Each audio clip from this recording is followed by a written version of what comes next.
it's kind of a cool story. I had a customer that had a early Beetle. He had two early Beetles. He had a 55 and a 52. And he wanted, the 52 was a split. It was a 52 Deluxe Beetle. Pretty solid car. And then he had the 55, which was like a runner driver, really original. And he came to me and offered me the 52 Beetle to do the air ride on his 55. So I said, okay, fair deal. It was a really rad car, you know, first only split window bug I've ever owned, worth significantly more than this bus at the time. But I like buses, and I had my eyes set on a press bumper bus. So one day I'm on Facebook Marketplace and this thing comes up for sale. It was Jacob Callahan, which is who had the crust bus, and he had the crust bus at that time as well. And he had both of them, because I looked at both of them. I actually considered that double door panel because I really love double doors. Not a fan of panels, but I love double doors. So I was kind of considering it because a double door panel, you cut some windows in it and make it a camper, and you got a pretty rad freaking camper, right? So I was considering it, so I looked at both of them. He had them all decked out with wood. So I was like, man, but that one's press bumper, and it's dove blue, so that's the one. So I got a hold of Jacob. First, I asked him for pictures of both the buses, and I wanted this one. And I got back to Jacob, and I said, look, bro, I said, are you interested in a split window bug? And he said, yeah, I'm interested in a split window bug. We both know my bug was worth way more than this. I'm a bus guy. I've always loved buses. The Beetle was cool. I loved it. I slammed the crap out of it. But I needed a bus. I had a hole in my freaking heart that was missing, and it was a bus. So, and it was press bumper. It was dove blue, but it was stripped. And I was like, look, I said, I'll tell you what, if you deliver the bus, I will trade you the bug for the bus. And he said, deal. And he came down the next week, and he brought the bus, and I traded him, and that was the end of it. And then the bug is still in the Pacific Northwest. He ended up getting rid of it. It went up to Scott up in Washington. Scott's like the guy that he's the guy that should own that bug, because he loves those early bugs like I love early buses. So it all worked out perfect, you know what I mean? So yeah, that's the story how I got this. It's press bumper, so it's pre-1959. That was the goal. My most favorite dream bus.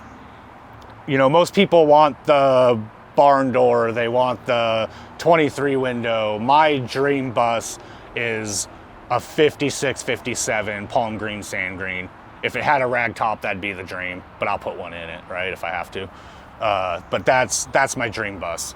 My second favorite bus is the dove blue Combi.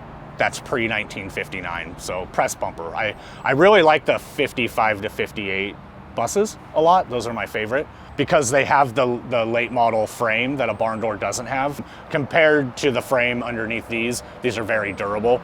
They use the same one all the way to 67, right?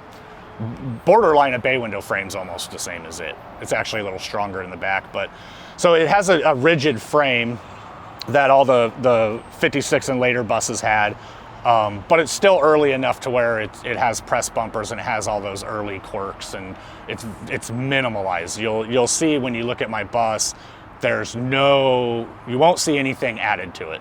There's no gauges. I have a big engine in it. There's no extra gauges. There's no extra nothing. It's pretty much what's on it is what came on it, other than what's underneath it, right? What's underneath it is completely modern. There's not much to it. It's a 58 dove blue Combi with, it came to me with nothing.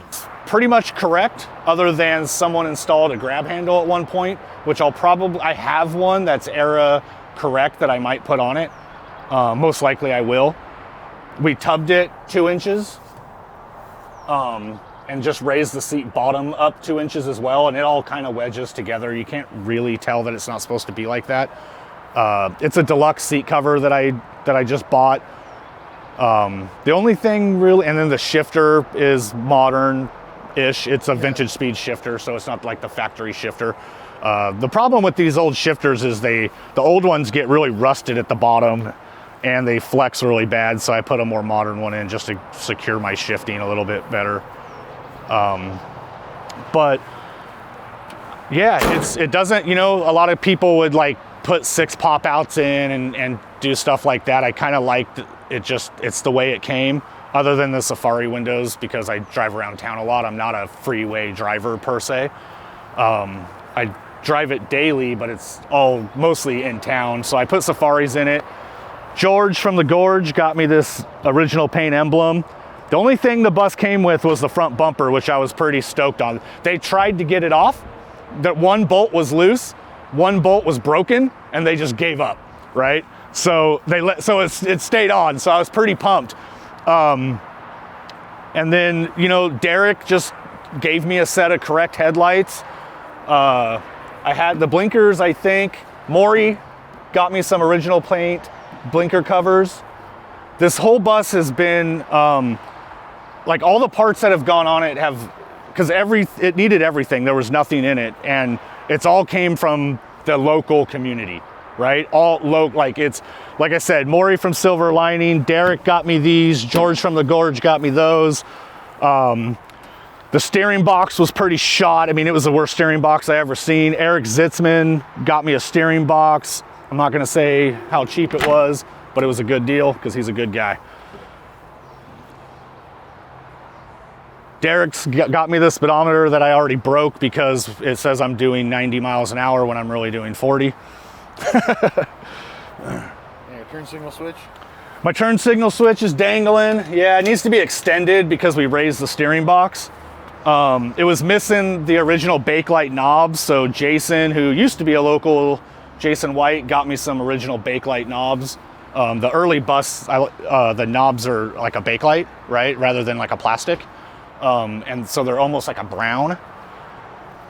This one was really dry when I got it, but the oils from my skin has like made it look nice again. I don't know. I like stupid little stuff like that. I'm looking for a Bakelite heater knob. I don't have that one because essentially trying to get that off, usually they break. I made all the door panels. Yeah, they were made like 3 years ago. They're starting to warp a little bit. Chad came out here with, because this is the hardest door panel. This panel and the kick panels are the hardest ones to make. The rest of them are square. Chad came out here and let me remove his door panel so I could take a template. And then Derek had an old crusty kick panel, so I was able to trace it. And they're not perfect. I oil-based grade them. They're not perfect, but they get the job done. They fit the bus. Yeah, they fit the bus. We've been doing these old door panels for a while. Front suspension is a 4-inch narrowed beam, 5-inch hybrid drop spindles. So it's a Porsche 944 spindle welded to the bus spindle. And it's a 5-inch drop. And then so it has 944 brakes, factory 944 brakes front and rear, with 4-piston Willwood calipers. The rear end is narrowed 2 inches total with, it has the tubular IRS arms like we saw on the notchback in there. Same arms, and they're a 2-inch drop, 1-inch narrowed rear trailing arm, all IRS. The transmission is, it's 388 ring and pinion with a long 4th gear, and it's a Pro Street that Kyle Hutchins did, and it's doing fine. Yeah, so that's the rear. Oh, Wagons West. So like I said, most of the parts come from the homies, right? The locals. So Nate gave me, he had a blemished set of adjustable spring plates and aluminum spring plate retainers. So he just gave them to me because I was crying about not being able to get my wheel out on my stock spring plates. So he just kicked me the adjustable spring plates and the spring plate retainers. The wheels are, they're Porsche 928 Space Savers. They're spare wheels. So they're just the wheel that went in the trunk. So to put a set together, you do have to find 4 of them. So it's 4 cars worth of wheels because they only get 1 wheel. And they come with a collapsible spare tire called the Space Saver is what everybody calls it. But it's collapsible and it folds down on itself. And there's a little CO2 cartridge. It's just to save space. So when you get a flat in a Porsche, you pull out the wheel. I think there's like a little CO2 cartridge that airs it up. Sure. And then you can put it on. That tire is a nightmare to get off. It's a nightmare. There's a guy in Salem that can do it, but generally speaking, you have to cut them off. And so you just get in there. It's a dirty, gross job. You get in there with a cutting wheel and open yourself up a hole so you can get to the bead. This would be the third bus that I've built with these wheels, but it's the only one that I finished, right? So like the last set I had, I pieced them together and I had them for this 15 window, and then I needed money, so I sold them. They're still here in Salem, actually. Derek has them, but I sold them. So I've had like, this is my third set of these wheels, but I've never been able to drive on them. I've got them for a project. Like the 15 window I had, for instance, it was close to getting ready, and then I traded it to Nate at Wagons West for a 59 Dove Blue Combi that he had. And then the wheels just got sold to Derek. And so at this point I was committed to getting this bus on the road, and these are the wheels. I've just always liked them. Because they wrap around the calipers pretty good. They do, because they're Porsche wheels and these are Porsche brakes. So essentially these wheels would have came off the car that the brakes came off of. You know what I mean? They're wider than the factory wheels. But it's mostly a looks thing, you know. I saw the wheels first, honestly, on Gary Emery's Porsches, is where I seen them. He was using them. He was using these wheels 20 years ago on Porsches, and that's where I first seen them. And something I've always wanted to do that Gary does is he opens up the holes in them, right?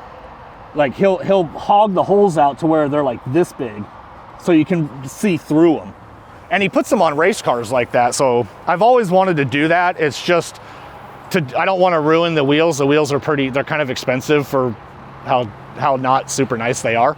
You have to commit, because you have to find them one at a time. You're never, like very rarely you're ever going to find four in one place. You know what I mean? Unless you go to like a 928 Wreckers or something like that, and they're going to know what they're worth as well. So I sniped all these on eBay. You know what I mean? The back, like I said, everything is kind of donated. The taillights came from Derek once again. He gave me a good deal on them. They were busted up and cracked, but I glued them back together. This was just something I found. It's an old reflector light from a license plate. You remember those? But at one point the bus had like a badge right here. When I wash it, you can see a different color in the paint. These two holes, and I always wondered what went there. It had some sort of a badge, but I don't know what went there. The back bumper was pretty rad. My daughter found it at the Woodburn car show. She went to the bathroom and came back and was like, "Hey, that guy over there has a bumper that's the same, that looks like your front one, but I think it's a back." And I was like, "What? Show me." And the guy right next to me at swapping he was unloading his van. It was shoved in the van, and just the corner of it was poking out, and she noticed it. And I walked over there and ended up getting this bumper off of him, which is a good piece. The original paint rear bumpers are really hard to find. Rear bumpers in general are really hard to find, but the older they get, the harder they are. And then it's color specific as well, right? And it matches the rest of the bus. Yeah, it really does. It almost looks like it came off of it. Yeah. I did luckily get the deck lid. All the doors and lids came with the bus, so I was pumped on that, because 58 only is a 1 year only deck lid, so it has no bump for the license plate light, and which they did in 59. They raised this portion, and then in 57 there was what they call a third brake light right here, right? So it's 1 year only deck lid. They can be pretty hard to find. The apron I got from Maury because the apron was missing. There's another set of holes here I've always wondered. I think me and you were talking about that once.